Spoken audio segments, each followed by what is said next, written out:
بسم اللہ الرحمن الرحیم۔ السلام علیکم ورحمۃ اللہ وبرکاتہ۔ دوستو، میں آپ کا دوست پاک ہستیوں کی پاک باتیں کی جانب سے آپ کو خوش آمدید کہتا ہوں۔ آج ہم باب نمبر 13 کے متعلق کچھ باتیں کریں گے۔ پچھلے باب نمبر 12 کے متعلق کچھ گزارشات کی تھی، جن کے اندر ایک عیسائی راہب تھا جس کا نام نستورہ تھا۔ شاید کہ وہ راہب نستورہ گزشتہ آسمانی کتاب کا کوئی عالم تھا اور اس نے آپ کو پہچان لیا تھا، چنانچہ بولا آپ ٹھیک کہتے ہیں۔ اس کے بعد اس نے میسرہ سے علیحدگی میں ملاقات کی، کہنے لگا میسرہ یہ نبی ہیں، قسم ہے اس ذات کی جس کے ہاتھ میں میری جان ہے، یہ وہی ہیں جن کا ذکر ہمارے راہب اپنی کتابوں میں پاتے ہیں۔ میسرہ نے اس کی اس بات کو ذہن نشین کر لیا۔ راستے میں ایک اور واقعہ پیش آیا۔ سیدہ خدیجہ رضی اللہ تعالیٰ عنہا کے 2 اونٹ بہت زیادہ تھک گئے تھے اور چلنے کے بھی قابل نہ رہے۔ ان کی وجہ سے میسرہ قافلے کے پیچھے رہ گیا۔ نبی کریم صلی اللہ علیہ وسلم قافلے کے اگلے حصے میں تھے۔ میسرہ ان دونوں اونٹوں کی وجہ سے پریشان ہوا تو دوڑتا ہوا اگلے حصے کی طرف آیا اور اپنی پریشانی کے بارے میں آپ صلی اللہ علیہ وسلم کو بتایا۔ آپ اس کے ساتھ ان دونوں اونٹوں کے پاس تشریف لائے، ان کی کمر اور پچھلے حصے پر ہاتھ پھیرا، کچھ پڑھ کر دم کیا۔ آپ علیہ السلام کا ایسا کرنا تھا کہ اونٹ اسی وقت ٹھیک ہو گئے اور اس قدر تیز چلے کہ قافلے کے اگلے حصے میں پہنچ گئے۔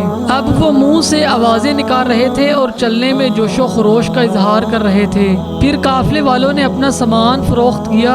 اس بار انہیں اتنا نفع ہوا کہ پہلے کبھی اتنا نفع نہیں ہوا تھا۔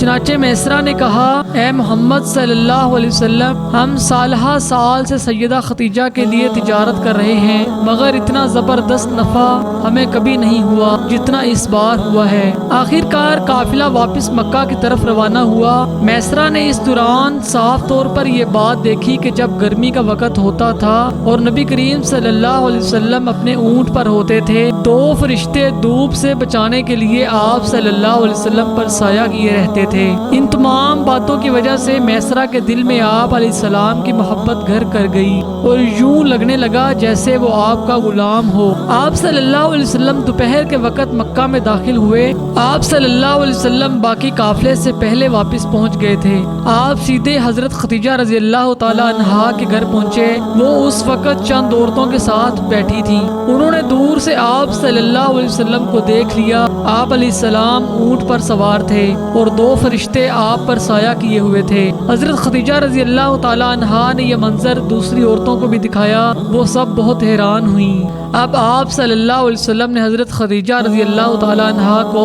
تجارت کے سارے حالات و واقعات سنائے، منافع کے بارے میں بتایا۔ اس مرتبہ پہلے کی نسبت 2 گنا منافع ہوا تھا۔ حضرت خدیجہ رضی اللہ تعالیٰ عنہ بہت خوش ہوئیں۔ انہوں نے پوچھا میسرہ کہاں ہے؟ آپ علیہ السلام نے بتایا وہ ابھی پیچھے ہے۔ یہ سن کر سیدہ نے کہا آپ فوراً اس کے پاس جائیے۔ محمد رسول اللہ صلی اللہ علیہ وسلم واپس روانہ ہوئے۔ حضرت خدیجہ رضی اللہ تعالیٰ عنہا نے دراصل آپ کو اس لیے بھیجا تھا کہ وہ پھر سے وہی منظر دیکھنا چاہتی تھی۔ کچھ دیر کے بعد آپ صلی اللہ علیہ وسلم میسرہ کے ساتھ ان کے پاس پہنچ گئے۔